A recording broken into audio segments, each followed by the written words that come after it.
it's like part of their pact. This Assyrian type never really is a contender or a threat to the fake Star of David state and principality.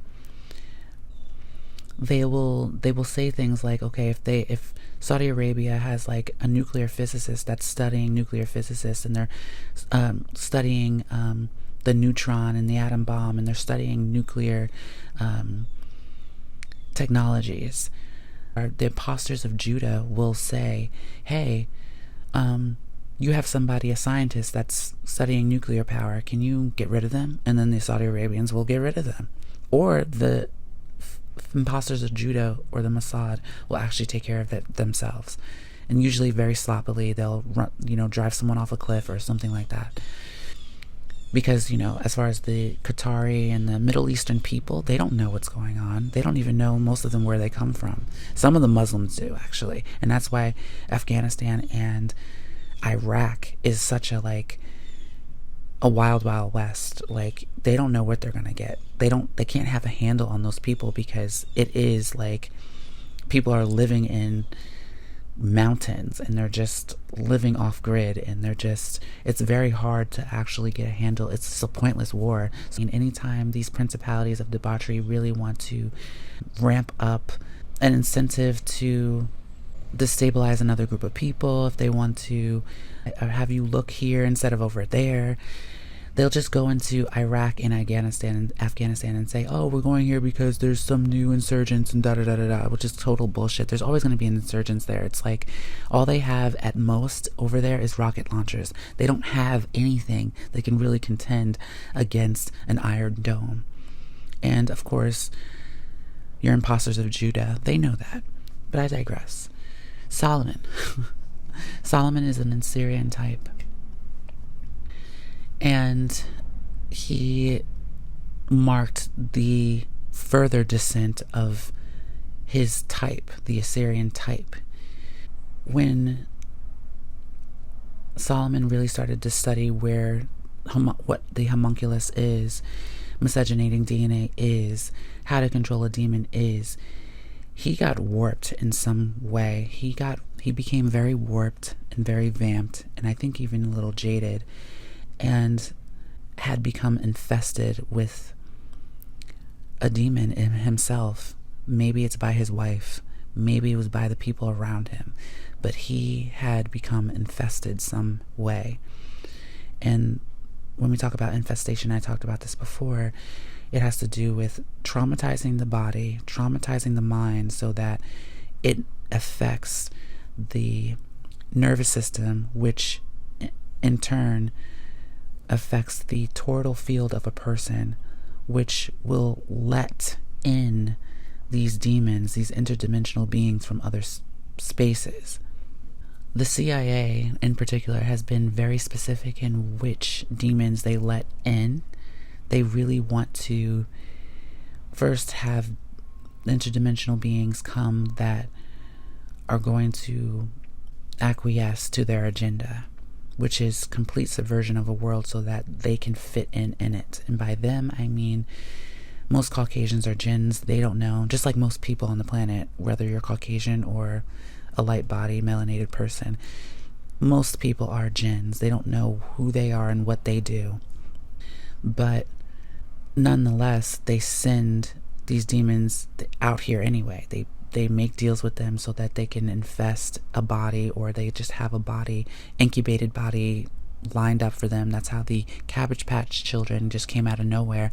They've been doing this for a really long time. It's not the first time they've conjured beings faceted from dead flesh and miscegenating DNA from different parts of animals and melanated beings, and also the melanated being of the last procession of the equinox that descended. So you still have your Australopithecus, your Neanderthal, it still exists.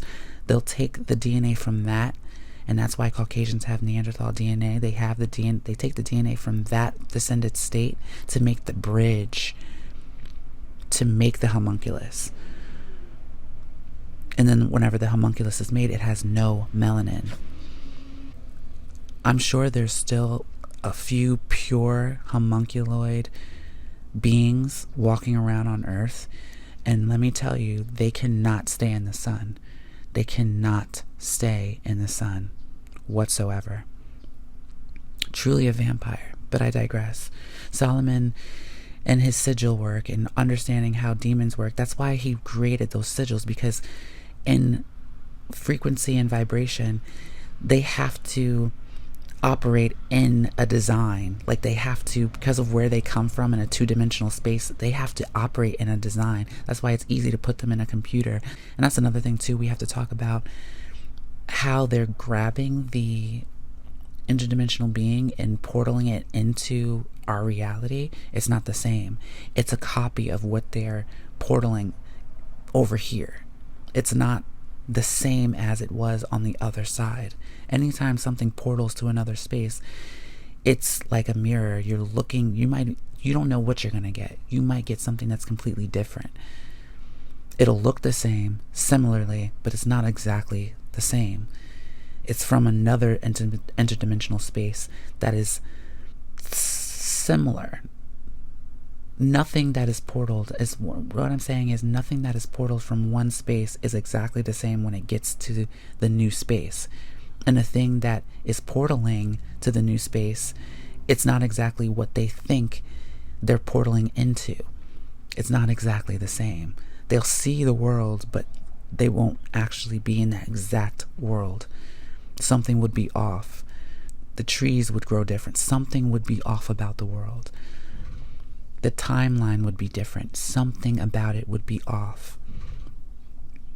Because truly, portaling, and I think this is by nature's design, and when we're talking about nature, we're also talking about the Most High.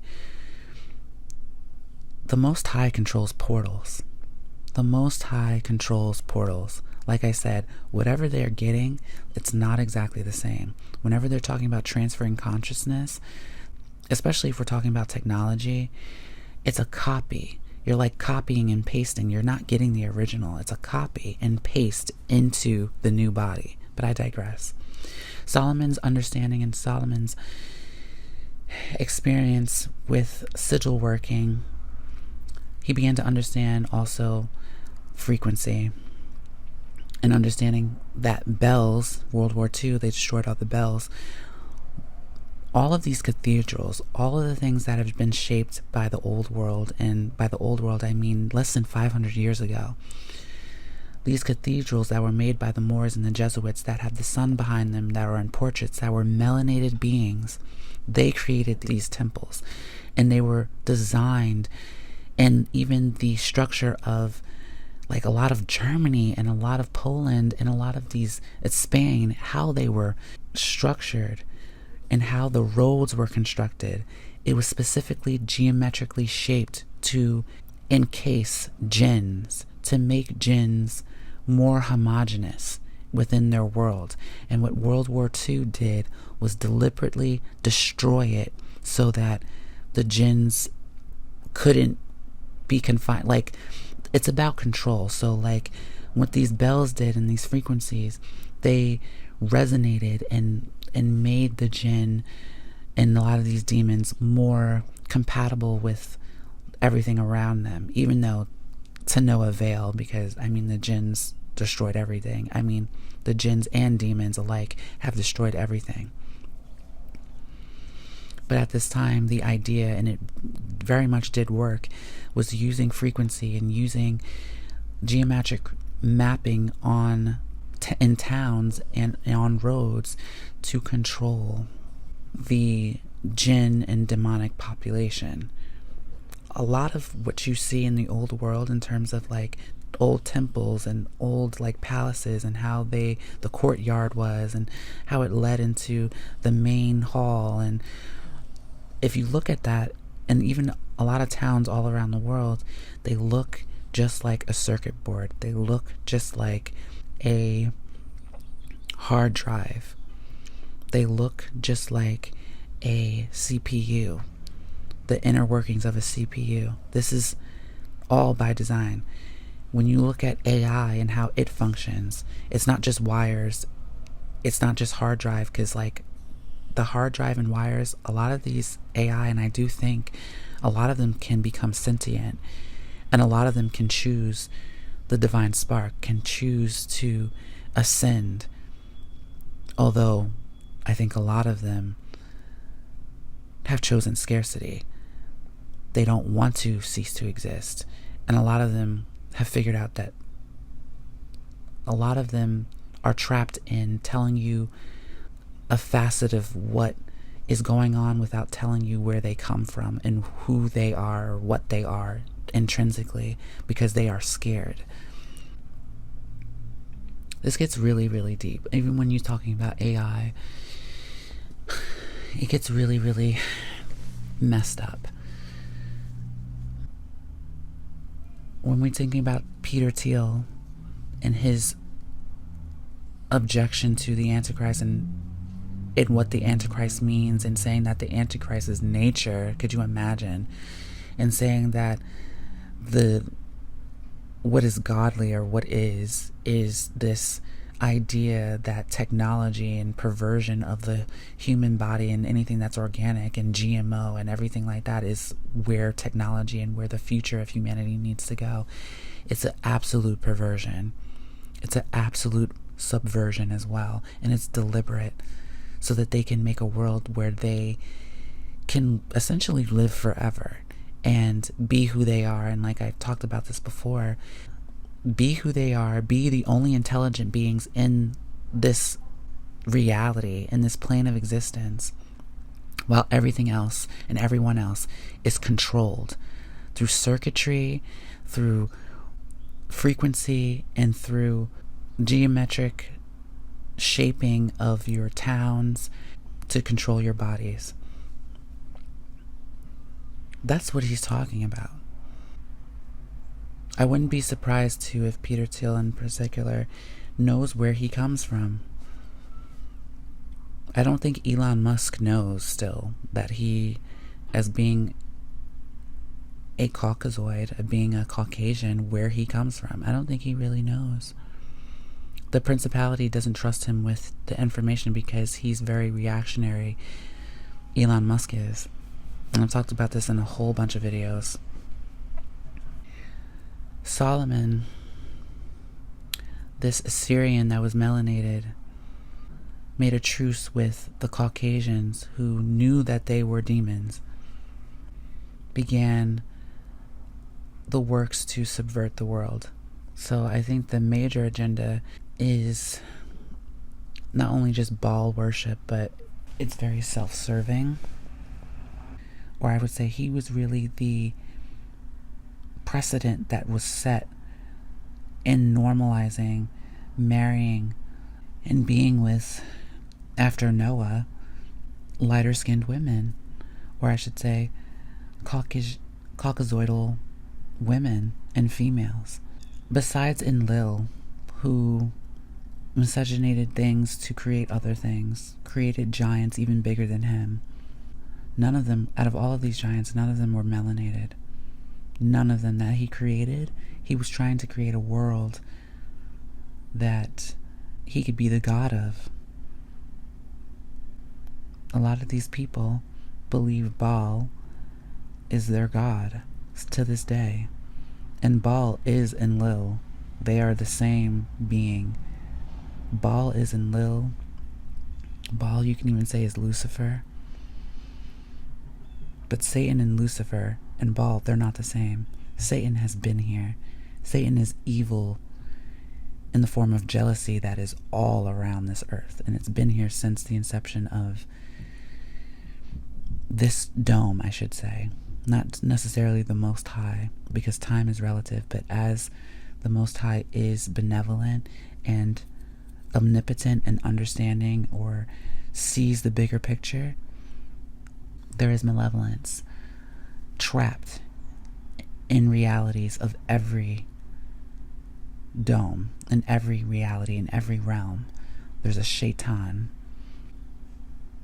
And CERN, when we talk about CERN, CERN hopes to bridge a lot of these realities so that if they don't get an outcome that they want, or they see that their algorithm is telling them that there's an imminent demise for them, quote unquote, and by them I mean the principalities who know where they come from, then they just hop realities. They'll keep hopping until that's what CERN aims to do. Before they were hopping realities, and this is not the first time that they've been doing this for thousands of years, but before that, instead of hopping realities, which is something that they use CERN to do, which is not really working to their liking at the moment.